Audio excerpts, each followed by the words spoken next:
I You can get my, see you. Yeah. you get my good, like, my side profile, you know? This is actually my bad side. Right. All right. Good evening, everybody. This is Momza here with Professor Timbo. We have our this is our monthly esports player spotlight series, podcast, Twitchcast, however you want to term it.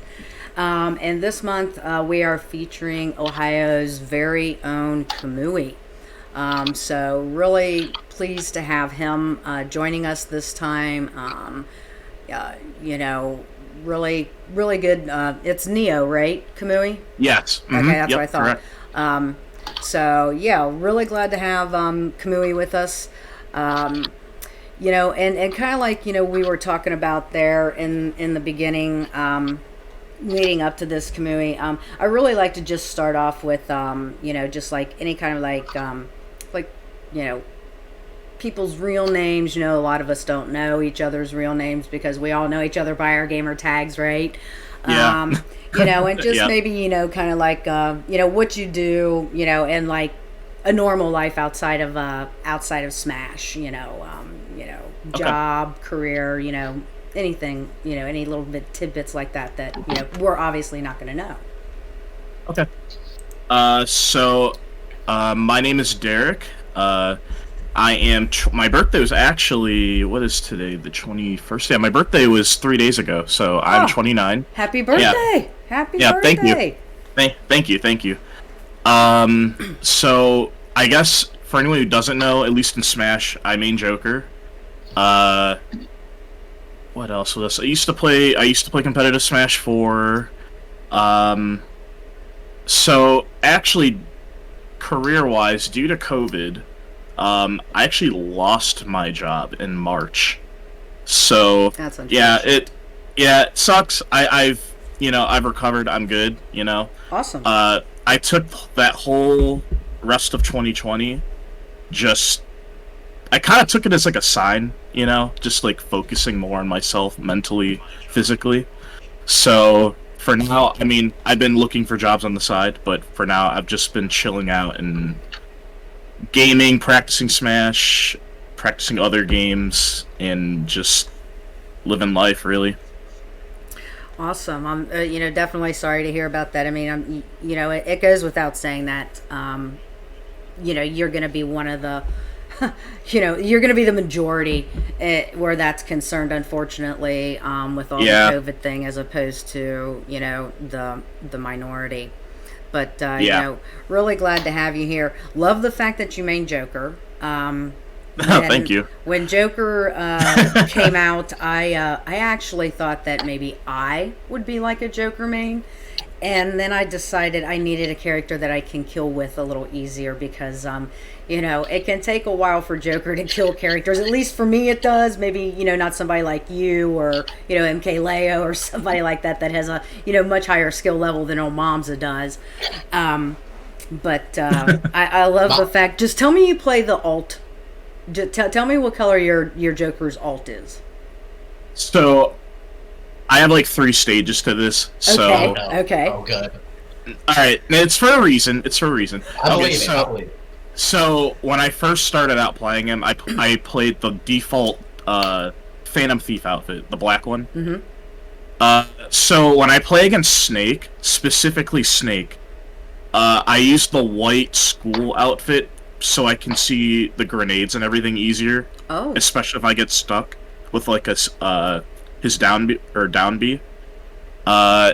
And then I use the black school outfit if I'm just feeling bored. But now I've switched to the red outfit recently. Just, I don't know, looks cooler to me now. All right, I guess I'll have to forgive you then on that one, because I was kind of hoping purple was in there because, you know, that's my favorite color, and that was the alt that I used. So if it means anything, purple's my second favorite color overall. So okay, I do like that one. All right. I just don't really use it that much, but I do like the color. Okay, all right, that's fair enough. So you said that you've been doing a lot of practicing. I'm guessing, you know, during this whole COVID thing. I think gamers are either just, practicing their main game, or, maybe they've even picked up some other games. But as far as your practice goes, I mean, if you are practicing Ultimate right now, approximately how many hours a week would you say that you put into that, just to keep your skill level up for, hopefully when offline comes back in like 2025 or whenever it turns out to be? Right. So in the beginning, like when COVID just started happening, where everything was starting to shut down, I was playing, whether it be quick play or like this few circle of friends I hang out with right now, just to stay safe. I would play with them, and I would say, man, I would say at least like 4 to 5 days a week, at least, like off and on for varying hours. Kind of depends. I did like an online league thing for One Life to Play briefly, where it was kind of like a round robin kind of thing, where you just you're matched up with someone for the week, or not the week, but like every 2 days, and you have 2 days to play the match, and if you win, you continue on. I did that for like a little bit, but I actually never did I did one online event this whole time so far, like an online bracket, but I'm not really a huge fan of them, to be honest. I don't.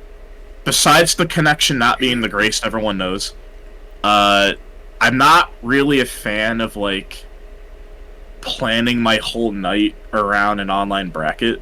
Like, just sitting there and waiting, and, I'm not really a fan, so I've just been practicing with, mostly at this point right now, just my close friends who are good, and the few that I subject myself to right now during all this.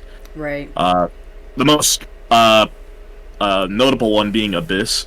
Yeah. So I play with him probably every week, like at least once a week. So you're able to keep up your skill level for offline, where so many other people, are playing a lot of online just to, I guess, participate at this point in time, considering what's going on with COVID. It sounds like you've really just kind of steered clear of the whole online tournaments, because I mean they can be time consuming depending on how many people enter.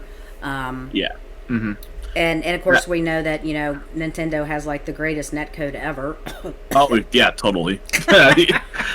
And I mean, just because I haven't done online brackets doesn't mean that I've been playing with like the same people this whole time, because it is important to just play different people too.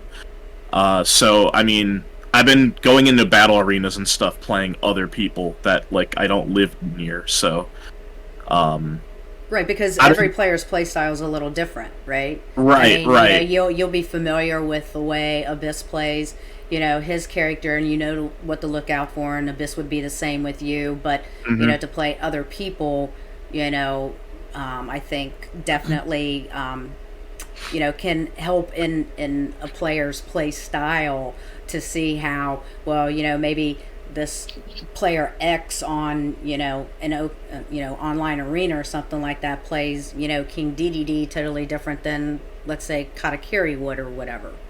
Yeah, exactly. Yep. Oh no, sorry, go ahead. Oh no. I was waiting for you to continue your thought. Oh, well, where was I at? We were talking about online. Okay, so basically, like I said, I've been just kind of steering clear of all the online events, just for also the sake of my own sanity, because I don't like not being in total control of my character, when it's not like my fault. So that bothers me. Like, I can play online, like friendlies with people, fine. Like, I don't care. It's all good. If I get a lag spike, it's whatever, it happens.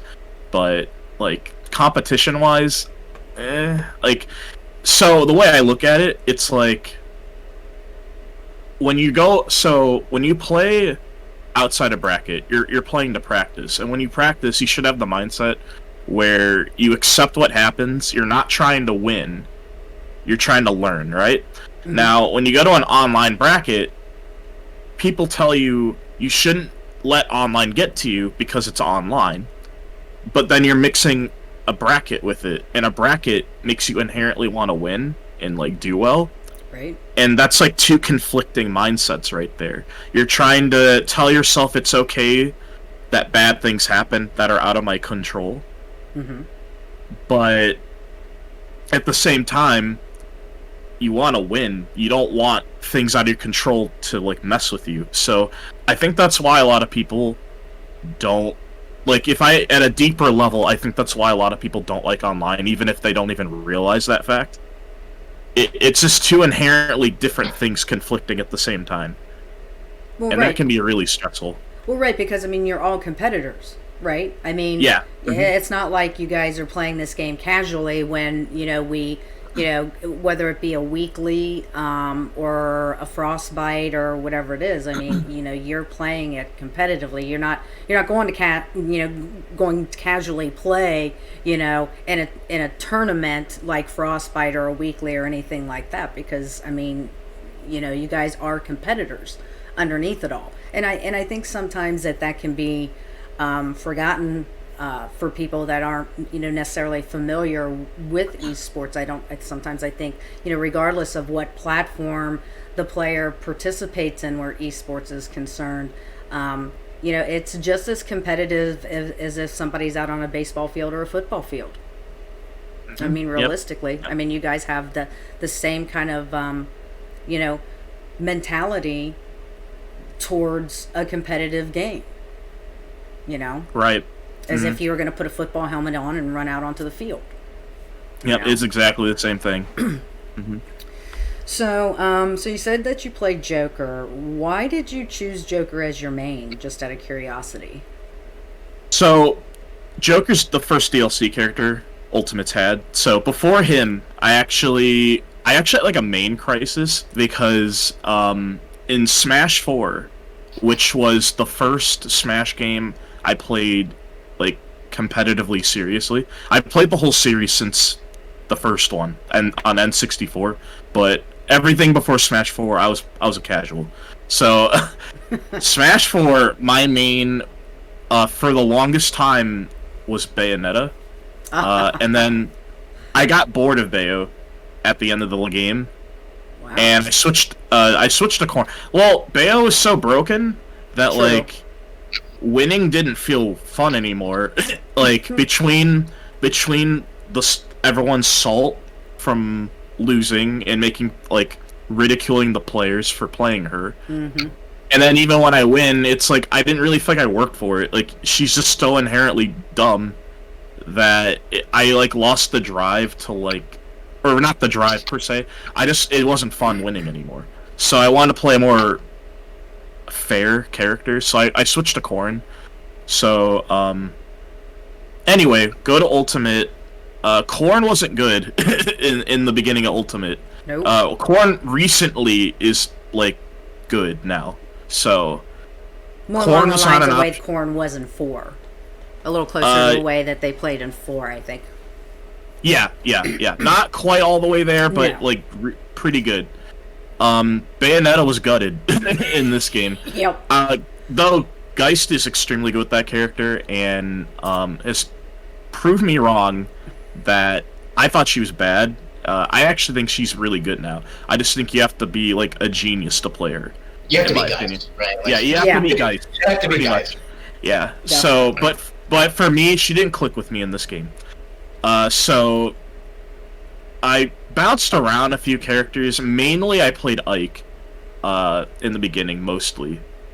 And then Joker comes out, and I am a huge Persona fan. Like well before Joker got revealed for Ultimate. Like they're my favorite gaming franchise of all time. Favorite games, love them. So when Joker got revealed, I was at my local Best Buy because they did like a midnight release like mini tournament thing, and everyone in like my hometown knows me as like the Persona guy.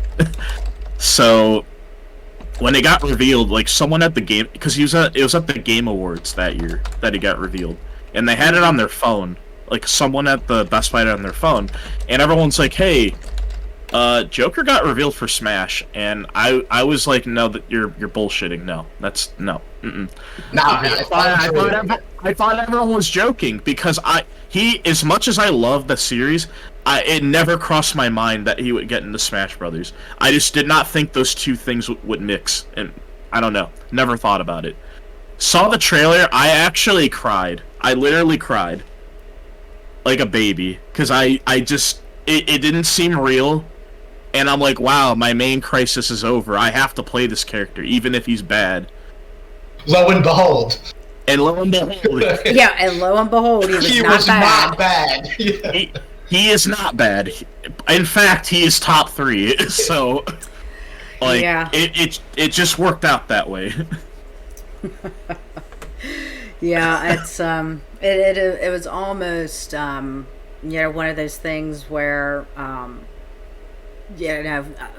for people that are a big fan of the franchise, such as yourself, and then to him not be, a broken character like Bale was in 4, but he was just like a good character with good mechanics that, Sakurai built from the beginning. Because, I mean, I don't pay super close attention to like the nerfs and the buffs, but I don't think Joker's been touched but once. I know he did something to Arsene that was just kind of messed up, but he got two important nerfs. One was the move where the gun down move where he rains the guns from the sky. Mm-hmm. That got nerfed a little bit. I believe it doesn't. The hitbox isn't as there isn't as many bullets. I believe I can't remember. I think you're right. Yeah, there's that, and then the Arsene nerf where he takes more meters taken away when he gets hit. Right. So yeah, those I honestly, I actually think the nerfs are fine. I was actually really nervous that he was going to get gutted because everyone was complaining about him at the time. Yeah. Yeah. And I thought, and I'll be honest, I still think he could get nerfed again and be fine. I think his counter is still absurd. That range on it is ridiculous. Yeah. But it's one of my favorites. It's fun though. It's super fun. Especially if you can, pull it off whenever they, least expect it, because, everybody's very well aware of and I'm probably going to say it wrong, the Tetracon or whatever, however it's said properly. Yeah, you got one of them right. That one, you gotta time that one just right, because I mean people are gonna look for it, right? I mean it's a great counter that Joker has, and if you can catch them when they least expect it, the reward is just so worth it. I mean, yeah, definitely. And it kind of helped actually me learning how to use it more properly, the Rebels Guard and the Tetrakarn. Since I used to play Bayonetta back then, like she had Witch Time, so I'm used to like baiting people or reacting to things and using that move. Well, Rebels Guard is kind of like that, because from playing her, Bayonetta, and Smash 4 so much, and playing Joker now, I've like, I don't really have to think too much of like when these situations I want to use it besides reacting. It's just like human nature. One players typically like to hit buttons, and like knowing an individual player's habits. So, I've gotten more creative over time about when I use it, when to let go if I'm holding the Rebels Guard too long, stuff like that. So, it's his moves are really fun to play with. Like, he feels like such a freeform character for me. I don't really get bored using him. It's super fun. That's awesome. So let's see, the last time there was any kind of rankings out would be the end of 2019. You were PR'd 11 in Ohio, is that correct? If memory serves me correctly. It's been so long. I think you're right, but I can't even correct you if you're wrong. I'm pretty that good. Sounds about right. I do make sure that I have most of my facts straight before I come into something like this. So, being the competitive player that you are, and the fact that you haven't been doing anything online recently, let's say that offline comes back in the fall, and it's actually starts in the fall, winter, whatever you want to call it, PR season, the last quarter of the year. Um, do you think that you would make the Ohio PR again if offline comes back in, let's say, October? Possible. So one thing, this whole like starting from COVID till now, I've been dealing with is one, my own personal demons. Two, the whole. Well, I'm over it now, but the whole summer smash where a lot of questionable people got outed in the community. That made me question if I wanted to keep playing this game. And also just my overall enjoyment of the game in general, because of the fact that I've been keeping up with it, but like my drive to play hasn't been as strong as it was before COVID. Like I'll fully admit that. So I had to deal with all of that, but I've recently found my drive again.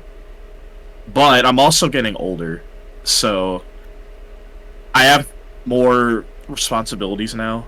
Right. So I don't know if I'll go to as many events coming back just because of that.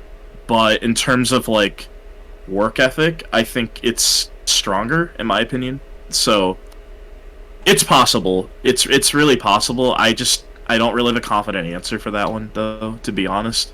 But as far as like motivation, it's definitely there, for sure. Yeah, I feel that you gave the most honest answer that you could give. I mean, I wonder what the Smash scene's going to look like in a way myself when offline comes back. And like you said, with everything that happened, last summer,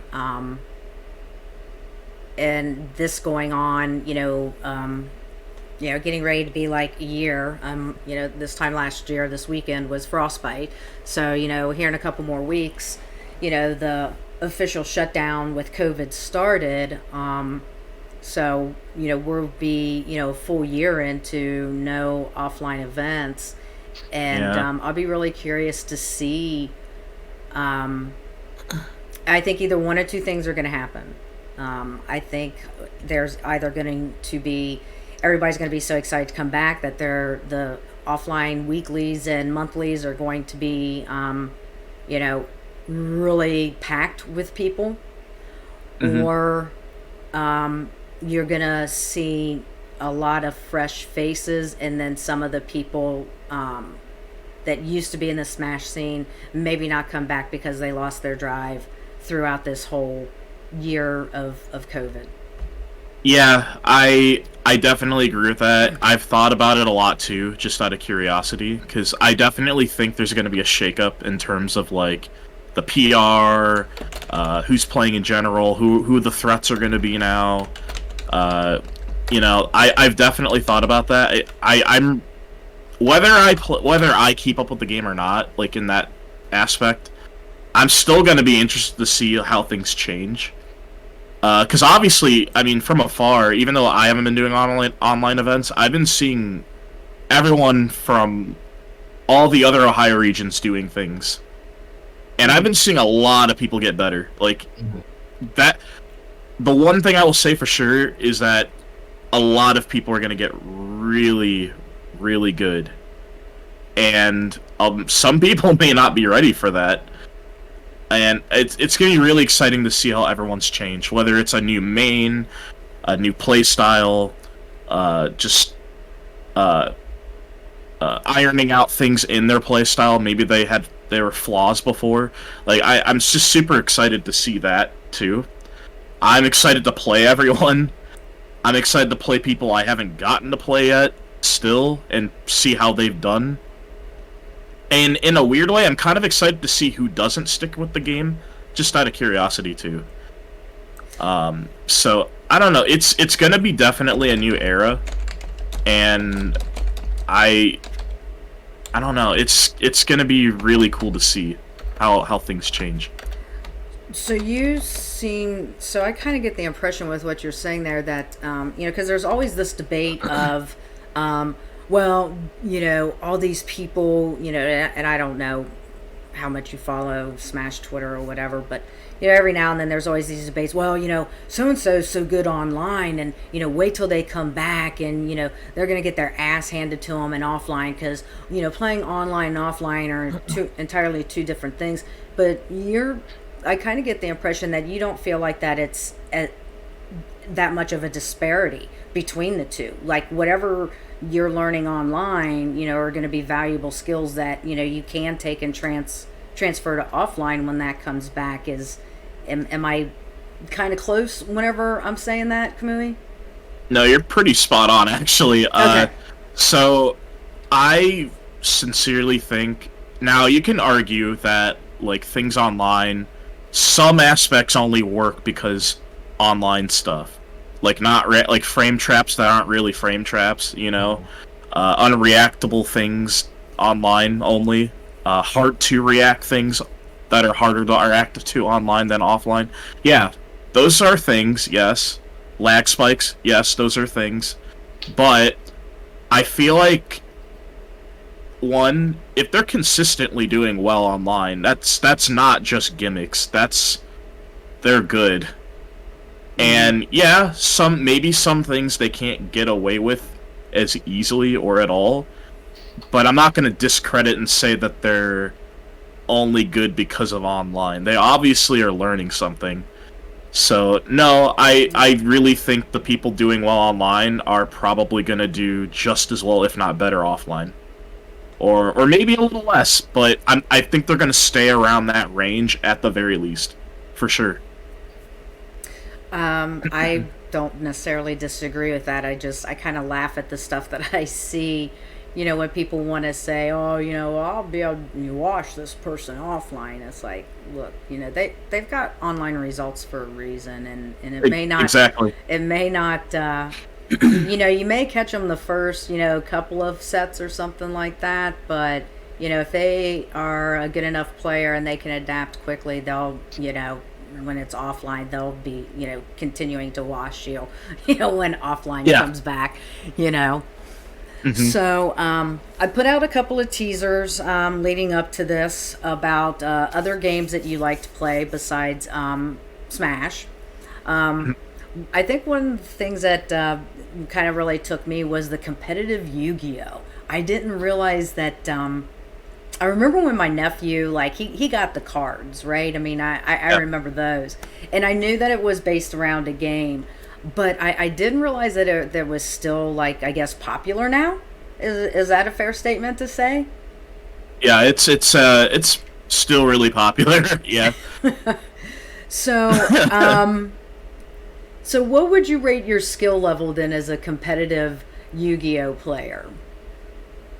I would say if top level is considered like pro level, they're all like I would consider pro level people who go to the equivalent of like a frostbite in the Yu-Gi-Oh sense, getting like top 16, top 32.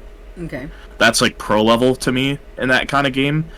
I would say I am at the like mid-level, high mid-level, because I have gotten like a regional top before when I was playing more consistently, because I played for years and then I quit for like 4 years, and then I actually picked up the game again during quarantine because I was no Smash events, I don't want to do online, so I figured, oh, what's up with this game I used to play, and then I got back into it.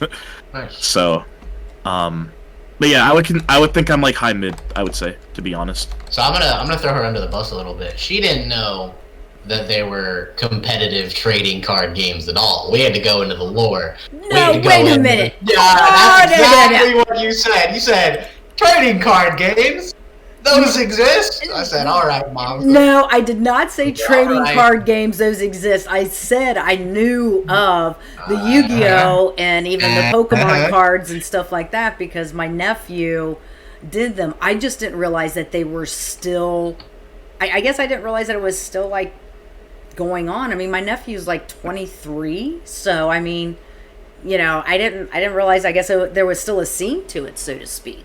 That's the one thing you can throw me under the bus on, Timbo. Not that I've never heard of them, because I've heard of them. There are a lot of these, like, the competitive trading card games, Yu-Gi-Oh!, Magic, Pokemon, that have been around for a while. And like, if we look at the money involved in them, too, it's like Smash money is kind of laughable. Like, If you, I will admit, if the one... Because back when I played Smash 4, like, when I first got into competitively, I was playing competitive Yu-Gi-Oh! Then. And I will admit, one of the best draws for me to play Smash over that was Smash was like, all you gotta do is buy the console, buy the game, buy the controller, and you are set for, like, years. Yeah. You do not need to buy, and I guess DLC, but I'm not really counting that. So you don't need to buy anything else. And it's way cheaper in comparison to playing a competitive card game and wanting to, like, play at the top tables. You can play cheaply, but you're not gonna have a deck that's probably consistently competitive.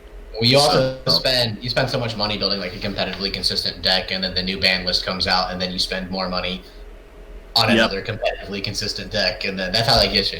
It's crazy.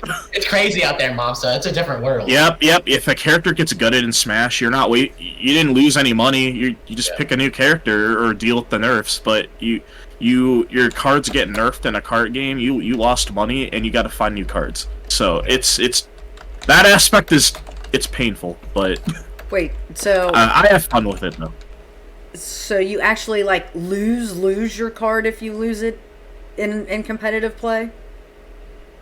No, I mean in the sense where like they have a rotating ban list where if cards are overpowered or a deck is overpowered, they will like. You can have 3 cards in a deck in Yu-Gi-Oh! So they'll hit cards in a way where they'll limit the amount of cards you can play in the deck to make the competitive environment more fair. Oh, okay. So if the best deck of a particular format is just dominating, or just a certain card is just really, really broken, they will ban the card or hit the card in some way where you can't play as many copies. So if your whole deck gets gutted by these ban lists, your deck is unplayable or near unplayable, so you lost money because you can't play with it anymore and do well. Oh wow, okay. It'd be like the equivalent of every patch if they were just like remove character from game. Good luck in tournaments. Yeah, if your main just got not even nerfed, just like you are not allowed to play this character, or you are allowed to play him for one game in the entire bracket, and then that's it. Like I think the best example in Ultimate is when the Olimar the unintentional Olimar nerf came out where shield got hit and he couldn't shield things. Yeah, that's what I'm talking about. That wasn't even a purposeful nerf, but you can't really play Olimar anymore because he's just punished for having a glitch. So yeah. Oh, man. So,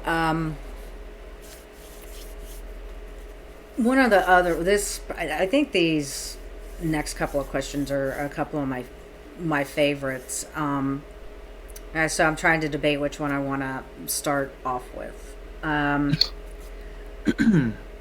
So, all right, while you're debating, go ahead. Can we do let's do the Timbo favorite.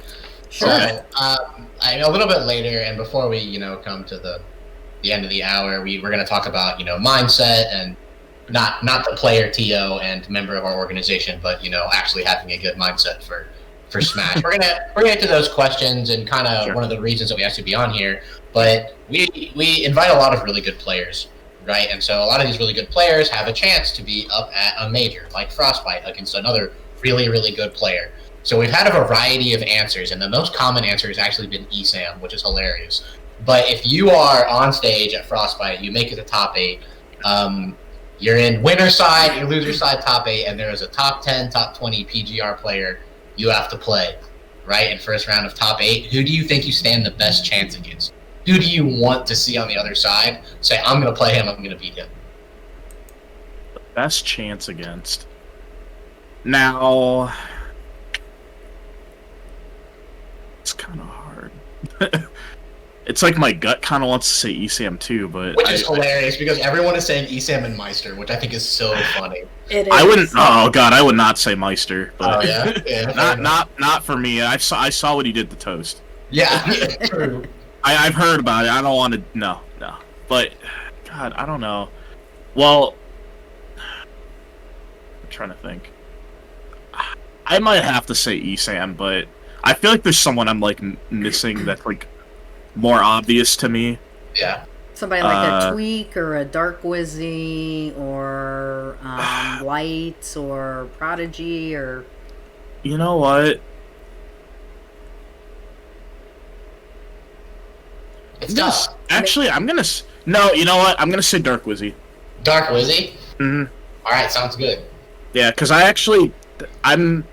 Even though he's like one of the best Marios, I'm actually pretty confident against Mario in general. So yeah, I would say Dark Wizzy. All right, so you're at top 8 of Frostbite. You want to see Dark Wizzy on the other side of the monitor. Your best chance to go forward.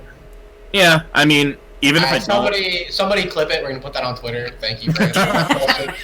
I appreciate that. No, it's always fun to hear that because like some people talk about playstyle, some people talk about character. Yeah. But you know, you got to be confident, right? If you weren't a confident player, you wouldn't have the success that you've already had. Exactly. Mm-hmm. All right, Masha.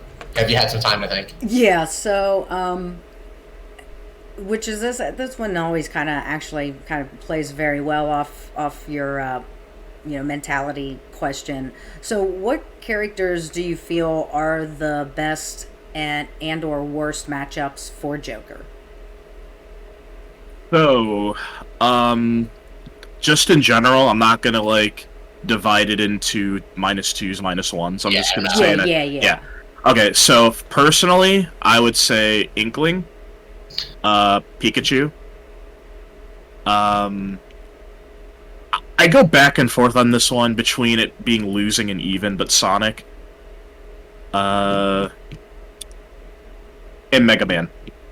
Yeah, those are like my 4. Can we talk about Inkling just a little bit?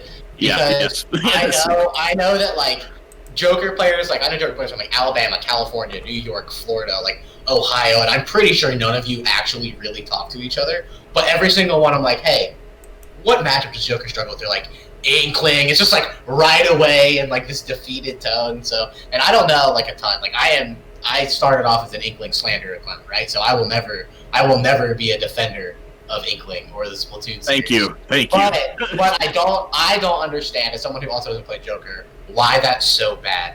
Because it seems pretty universally that everyone goes, Inkling Joker is hard, right? That's just the standard. So talk a little bit about that if you want to. Okay, so I mean, in general, Inkling's really hard to hit, but Joker has really skinny hitboxes, besides back air. So like, it's neutral plays hard because Inkling can run away and just chip me out, and I can't hit them as consistently. Joker's weight and fast fall speed, he is really susceptible to up throw up air for a long time. Just like his window. His window's pretty big. So, and he's like I believe he's like one of the lightest midweights in the game. He's like same weight as Mario, or like midweight or something like that. But he's off the top. Yeah. Mm-hmm. Inkling doesn't have to battle Arsene. Inkling's really good at dealing with Arsene. True. Yeah. So Arsene, if the Inkling's good, Arsene really doesn't get a chance to play. Joker's main consistent damaging combos involve throws. It's really hard to grab that character, especially if they know what they're doing. Inkling also has really good edge guarding. So between back air, nair, up B, the up B hitbox, the fact that recovery goes so deep, down tilt being a good move to 2-frame with, that character can just mess with both of my recoveries pretty well and make it hell to come back. So it's rough. It's just really annoying. Yeah, I don't. That's personally. I used to think Pikachu is worse. Actually, I have since changed my mind. I think Inklings is the worst, and Pikachu is our second worst. Like Pikachu's also hard to hit, but to me, there's more things I can exploit in that matchup, even though it's not fun. But that's just me personally. Everyone's different. But I have heard the same thing. Most Joker players do say Inkling a lot first. So, Yeah, it's almost automatic. yeah, it seems almost universal. So I am of the opinion that when it comes to the top tiers, like the +3, +4 matchups do exist, right? Like obviously player skill comes into it, but I think there are some matchups just for the top tiers that are like really, really good for them. So what would, if they exist, what are they for Joker? Like what character do you see and you just go, oh, whew, all right, as long as I don't really mess things up, this matchup's pretty easy. I'm gonna say, and we're saying of the top tiers, or you mean like any character? No, I'm saying, like for characters, Okay. yeah, for characters like Joker, Palu, Pika, all of them, they've got some matchups that are just like, oh, as long as I don't really mess up my game plan, this isn't too bad, right? So, I'm gonna say, man, okay, because there's a lot of matchups I think are like +2 that are really bad, like bad in the sense they're bad against Joker. Mm-hmm. But like, I wish I have to look at the roster. I'm gonna Google. I'm gonna Google the roster real quick because I need to like have a visual. I've heard one of those I've heard is just awful against Joker is Crom. I have heard people say that Joker Crom is just terrible. It's not good. It's not good. And I am always here for Crom slander. So if you want to tell the Jokers of the world all the ways to beat Crom, I'd give you an extra 15 minutes of the podcast.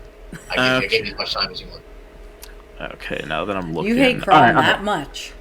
I've seen the Twitter. No, I've seen it too. Believe me. Mom, so I would rather only play against like Palu and Pika an entire bracket as Donkey Kong than play against Crom with any character. All right, so now that I'm looking right now, I'm going to say DK. Yup. There it is. Crom, Roy, but not as bad as Crom though. True. But it's still like kind of the similar game plan. I'm gonna say actually Mewtwo. Okay. To me, Robin.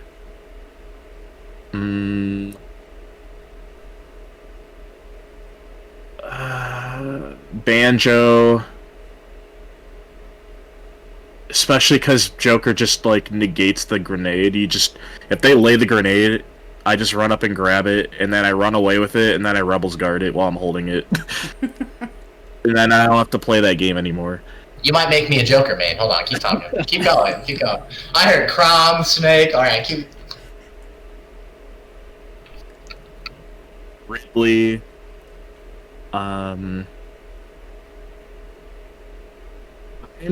Personally, I think Ice Climbers, but even though like I know they can fuck people up, but for me, I think Joker's his mobility and how skinny he is, and how good he is at edge guarding. I think he can make them a bad day.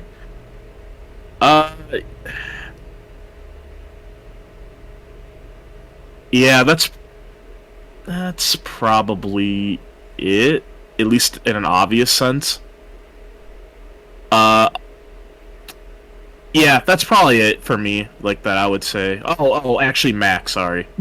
Mac. Yeah. Definitely Mac. And Villager and Isabel too. Oh, yeah. Now we got Wood in chat saying that Ice Climbers will take our sin away in one grab. They can. I mean, but in that sense, that's not an issue for you. For me, it's all about the mobility, because like there are definitely some matchups where like to me you don't need Arsene. Like I don't really look at things as like I need Arsene to win. It's like Arsene is nice, and there are some matchups that Arsene doesn't get to play. So I don't really like rely on Arsene in that sense. Like he does make things a lot easier and more decisive, but I don't think Ice Climbers being able to just delete Arsene makes the matchup like less free. but that's just me personally. I'm okay with being wrong. So. So, let me ask you this: what would you consider to be like your most memorable win? I mean, whether it be a specific tournament, and it doesn't mean that you necessarily had to won the whole tournament, or is there a specific player that you're just like, oh my God, that they're that thorn in my side, and I finally beat them. But do you have any memorable wins that just really stick out, and when you look back on them, you're just like, man, I love that I was able to do that. I have a few, but probably my number one was beating Darkshad at Wow. God, I cannot remember the name of this event, but it was in Neo 2019. I think it was in the fall. I cannot remember this for the life of me, the event, but so at that point when I was at that bracket with him, I have never played Shad in my life ever. We both competed in Smash 4, but we have either not gone to the same events, not been on the same bracket path, or I get eliminated before I get to play him. So the stars just never align that way. Mm-hmm. And he's one of the players I have always wanted to play against in our state. But back then, I had major confidence issues. So it was at the point where I would change this now, but back then I had friends who would, tell me about the bracket paths. I would purposefully tell them not to tell me what my bracket path is because I don't want to think about it. Right. I do better when I don't have to dwell on who I'm playing, because I guess this didn't happen in this case because someone told me I had to play Shad and they didn't know that I didn't want to know. But usually, if I found out, in most cases, if I found out I had to play Shad, I probably would have freaked out and just kept thinking what ifs and just getting nervous and everything. It would have just dwelled in my head and then ruined me. Mm-hmm. So, but for some reason that day I did find out I had to play Shad without meaning to, but I got really excited because I guess just that day something clicked and I'm like, wow, I've always wanted to play him. This is awesome. I got really hyped. I was still nervous, but not enough in the way to make me unable to play. So it was best of 5. We were already in top 8, so this was playing for, I think, 7th, I believe. 7th or 5th, I can't exactly remember. But we play best of 5. Game 1, he wins, but it's kind of close. Game 2, I get closer, I still lose. Game 3, if he wins this one, he wins the whole thing 3-0. So in my head, I was getting more hyped, and I'm like, you know what? At least I'm making him try. He's getting the one stock mid to high % every time I lose. So this isn't free. So game 3, admittedly he screwed up. I remember he went for he recovered and he didn't reach the ledge and died. So I won on his last stock that way. And I think that him dying that way gave me confidence, okay, it's not over. I get another chance. He can mess up too, right? Yeah, he's human. He's human. Yeah, he makes mistakes with his shulk. Yeah, he's human. This is doable. Game 4, I won. I start to catch on to habits. Game 5, I just play out of my mind. I played super confidently. I started just reading him, and I think Shad was playing more scared than he had been, because he just wasn't his playstyle wasn't the same as the first 3 games, mm-hmm. or So I think I 3 or 2 stocked him, I believe, in that last game. I just was playing very confidently. Almost kind of out of character for me at the time, to be honest. But it meant a lot and I never pop off ever when I play. Oh, but ever. you did. You did, didn't you? I popped off in my own way. And I never have done it since, but it just meant a lot because it's like, wow, I beat our at the time #1 player in the state, and he's amazing. And I don't know. It just meant a lot. Like someone with low confidence like me at the time, I thought like, there's no way I could beat Shad. No way, not even close. But it did a lot for me in the long run, for sure. It's So- it's nothing to sneeze at. I mean, Shad, is #1 in our state for a reason, right? So I mean that is huge. Yeah. You and I have actually talked about confidence before. Is one of the reasons why I was like, hey, we really need to get him on here. Like we talked about, we have had one conversation before this, right? And it was in person at a class change. It was like the last class change. I remember you did not have the bracket run that you wanted, right? No. It's not the bracket you wanted. And then we had a conversation about that. So just like if you want to, what's up? Go ahead. I was gonna say, and I do want to talk about that too, because That's what I wanted to bring up. Yeah. Go ahead. Go ahead. Yeah. Okay, so that bracket, I learned so much about myself, and this wasn't even resolved that day. So this is kind of a little saga, but okay. So that bracket, I don't remember. I can't remember. I played Emma. I played Emma. I don't remember if she was my. I think she was my round 2, I believe, because no, she was my round. I don't remember if she's my round 1 or round 2, but she was my first loss of that event. And I was just, like, super nervous because, like, one, it's like my mentality was just horrible that day. It was just, like, if I lose here, like, I'm bad, like, people are gonna say things, stuff like that. I looked at every event as, like, if I don't do up to this point well, there's no chance of being on the PR, stuff like that toxic mentality. So I was knee deep in that stuff. So that was before you even got to like playing, right? Oh yeah. That was just going to the event. Before I even knew who I was playing against, that was my mentality. So I get paired with Emma. We have never played in this. Actually, I don't think her and I've ever played ever. In Ultimate. So I play her, she main, I don't know if she still main Zelda, but she was playing Zelda at the time. And I just was like getting in my own head. Like she was definitely playing well. Like I'm not like, she was definitely doing a really good job. On my end, I could tell I was playing off, like just different. And I wasn't being mindful of certain things. And she was just doing really well. And I remember how I lost the whole set. It was like last hit, game 2, because I think she won the first game, I believe. I don't think I took a game, but I hit her, I either threw her off stage or hit her off stage.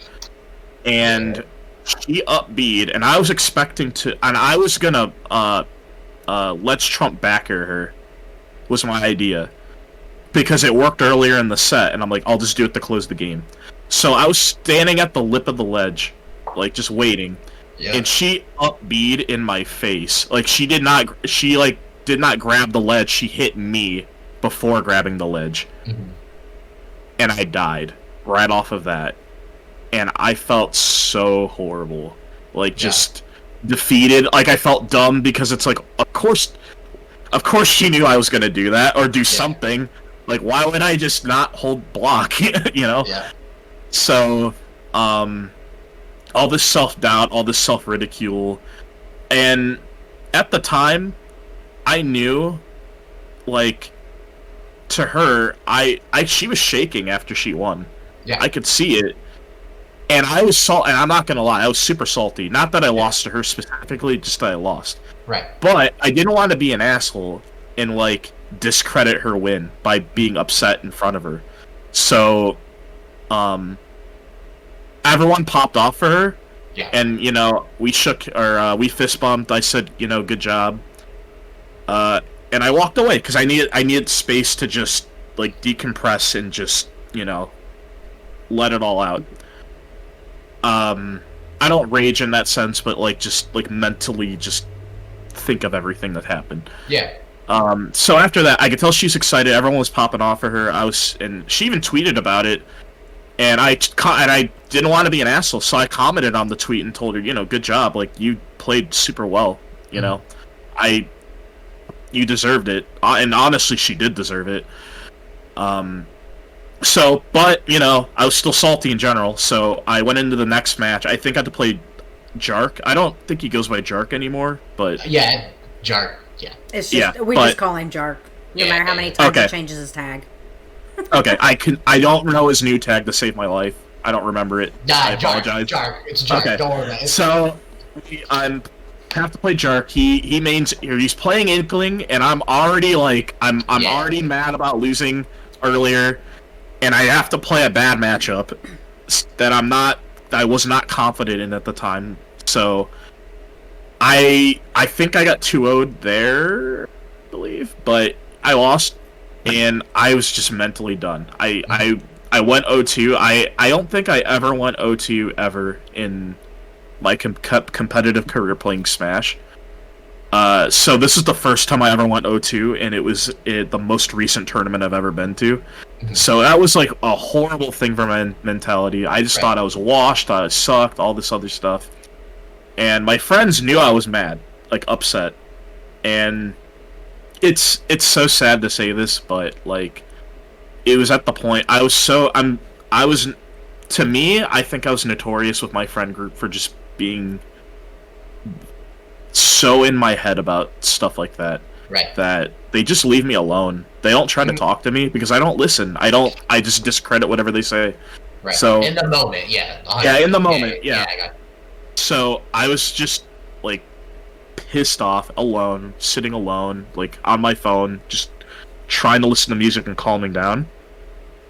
And I remember Keist was there, and Keist and I are we're friends, and he could tell I was just not in a good mood, and so I actually vented to him about how I was feeling, and he just told me, I'm paraphrasing here, but he told me along the lines of like, you know what? We know you're a good player. You don't have to prove anything. You came with your friends. Just have fun. There's other things you can do. And I'm like, at the time, I'm like, that's stupid. I came here to get on the PR. I came here to win. But no, he's completely right. And I actually entered the side brackets they had, and I used that as just time to you know what? I'm maybe out of the main bracket, but I'm gonna try to win something. And I won the side bracket, so that's something. I think it was a free entry to the next class change or something like that. So in 4 years, you're not gonna have to pay a venue fee for class change. It'll be good. Yeah. Actually, it was. I was at that class change. I was helping Mindset out with the that side bracket in that back room back there or whatever. So yeah, I was for the free entry for the next class change. That never happened. And then I asked you for friendlies, and you beat my ass for 30 minutes in a row. It was so bad. I was like, hey, you just won amateur bracket. I'm gonna I don't know this matchup very well, and you just beat the brakes off of me 13 games in a row. I was like, I gotta play not Donkey Kong. And you were like, yeah. I was like, okay, sounds good. And then you switched to Rob. And then I switched to Rob. Yeah, that's it. I don't think he played Rob against me at all. I think it was all Donkey Kong. I had not touched another character at that point. Yeah. We only did Joker Donkey Kong the whole time. Yeah, it was a good time. Yeah, we had one of us had a ton of fun, and the other one learned a lot, so it was good. It was good stuff. Luckily, when we played, I was pretty much over it. What was going through. So I'm glad you talked to me then, so I didn't ruin your day. Nah. But it was really fun. Yes. And I'm glad I could teach you some things about the matchup, because I remember at the time you said that.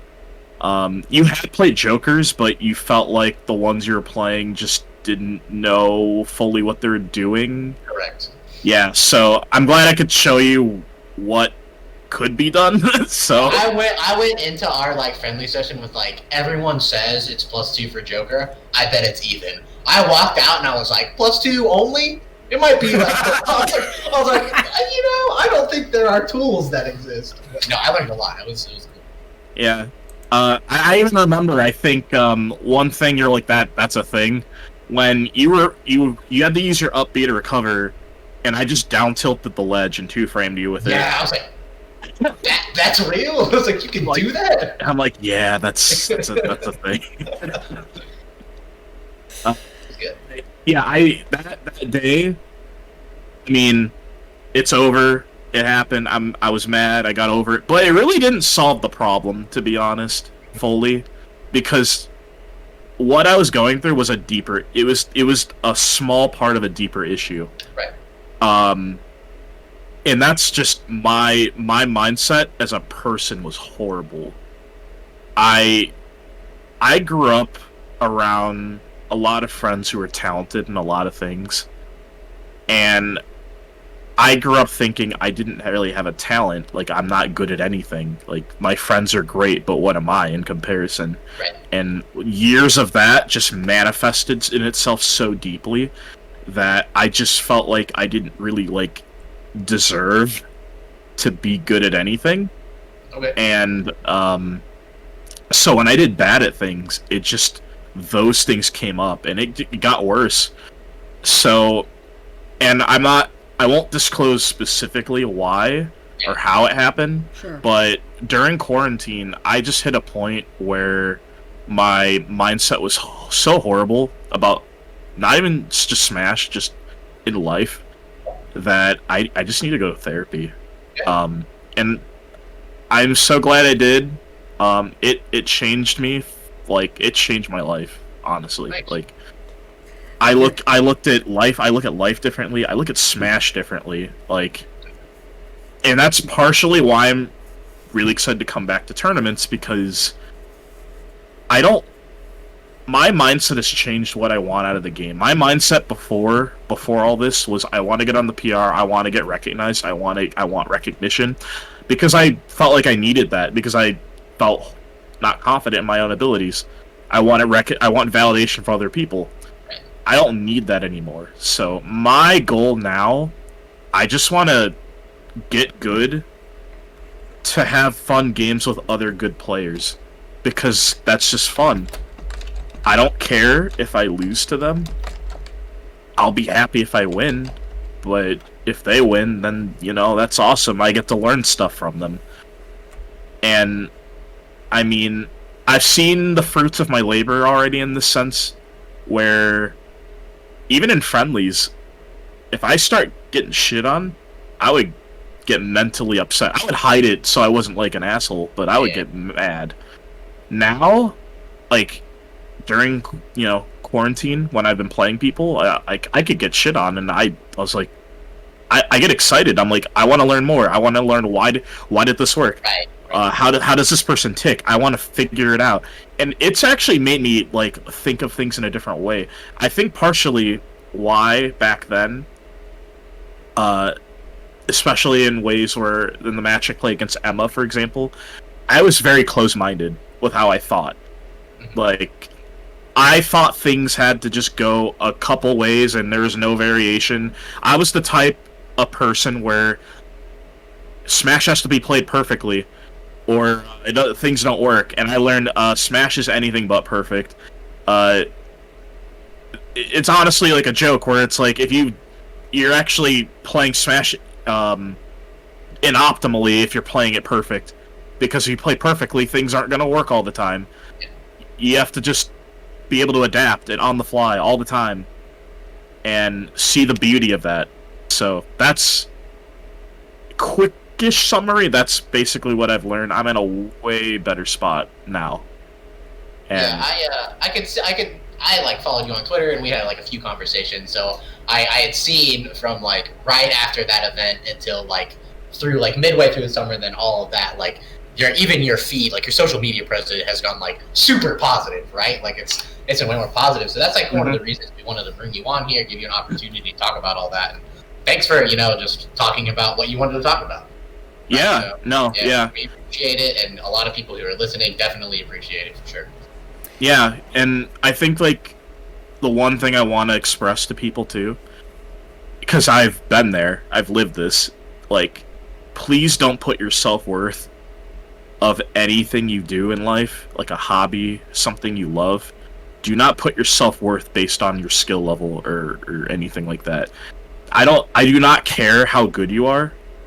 It's going to catch up to you, and it's going to feel horrible. Like, it's going to feel horrible if you're at the bottom, because you're going to be constantly reminded of your losses, and you're going to feel like crap.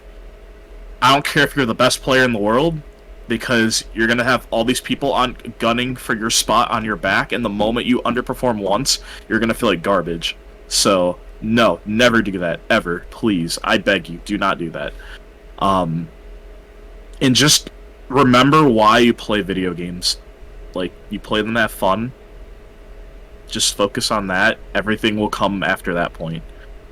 And I, honest to God, I say this to people who ask me, like, hey, so, like, how do you get on the PR? Like, what do I need to do? Like, blah, blah, blah, blah. How do I get good enough to be on the PR? And I'm like, don't worry about the PR. As hypocritical as I was back then, I said, do not worry about the PR. It's not that important. Like, it's more important to just play a bunch of people and learn. Like, the results will come without, like, eventually. Do not worry about it. That is not the most important thing. So that seems to be like a sentiment that's been echoed. Doorstop essentially said the exact same thing you did, with, I can't remember if it was more or less words. A lot of people are doing that, which I think segues really well. We are eventually going to have an episode, probably it's either going to be our March or April episode, where we get a lot of you guys who are pretty big on mentality all in a call, and just we talk about certain aspects of, how to win, how to lose, stuff like that. So if that's something you're interested in, we're definitely going to invite you to talk about that. Definitely, for sure, yeah. We try to be pretty strict about not going for more than an hour. We definitely weren't going to cut you off on he's talking about something really important, right? So I think if Mom so agrees, that's kind of a good closing point to this episode. I didn't know if you had anything else you wanted to ask him. Yeah, no, I agree, Timbo. And, it's just, for people's, personal lives and everything, we try and keep it to an hour. But, I mean, if it goes over, sometimes, it goes over. And a lot of what you said there at the end, Kamui, I think is very, very important. There's a lot of people that don't,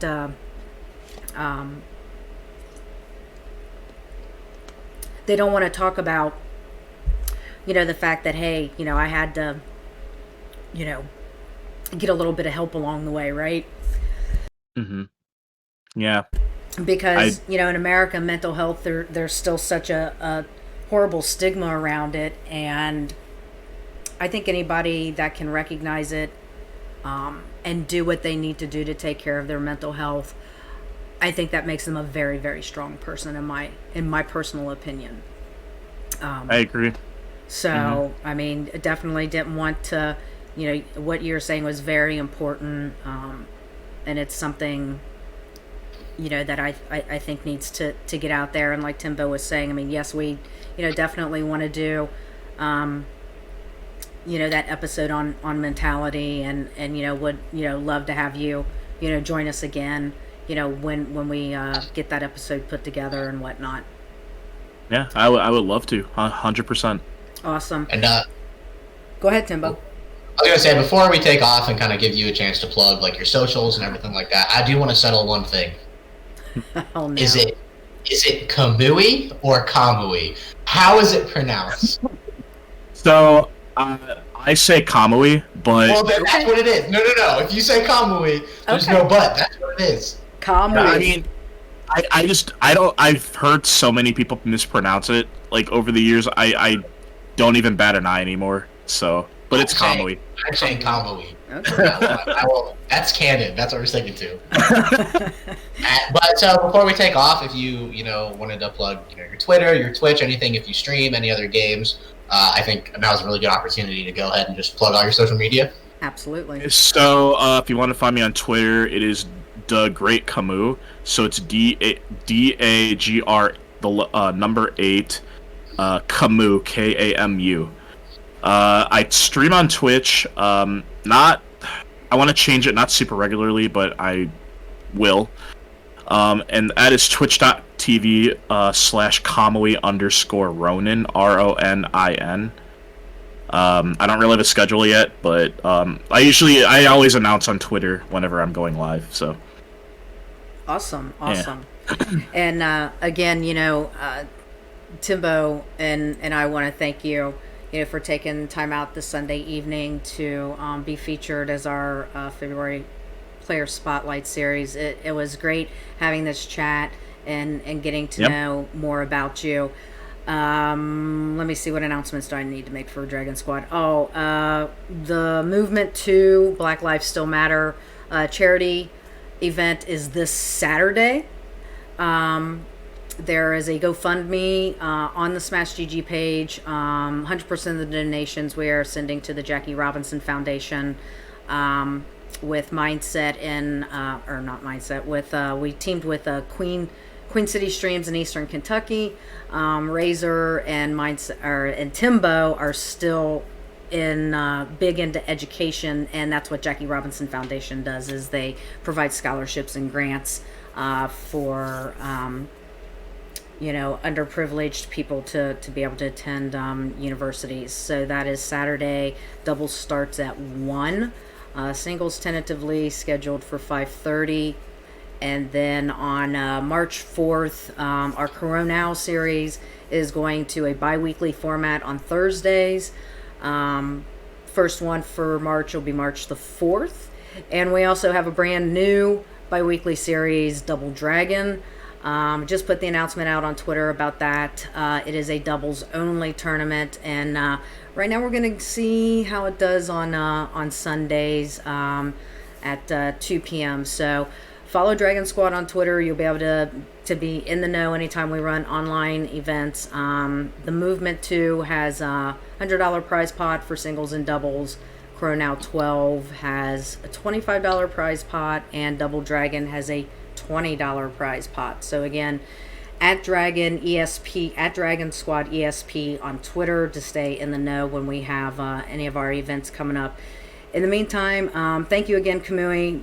It was great having you. Timbo, thanks for joining as always, even though you're obligated to. I have one last announcement before you do the sign off. Sure. And it's something we talked about. So Dragon Squad, we obviously our focus is Smash, but we do want to start getting into other games. So the official announcement will come time later this week, but March 13th and 14th, we're going to have our first Hades speedrunning event. I've been getting really into the community. We've already got the post drafted up. I have a whole separate TO staff for Hades. Some of the top runners are helping me with that. But be on the lookout for our Twitter account. The event is going to be all weekend long, March 13th and 14th.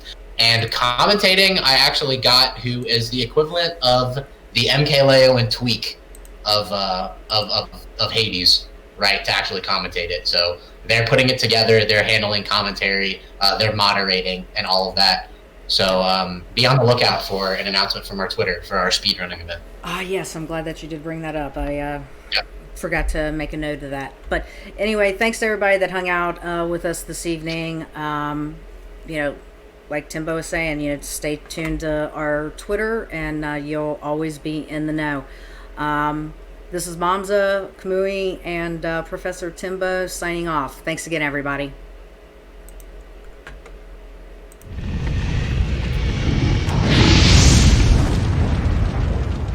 We should be.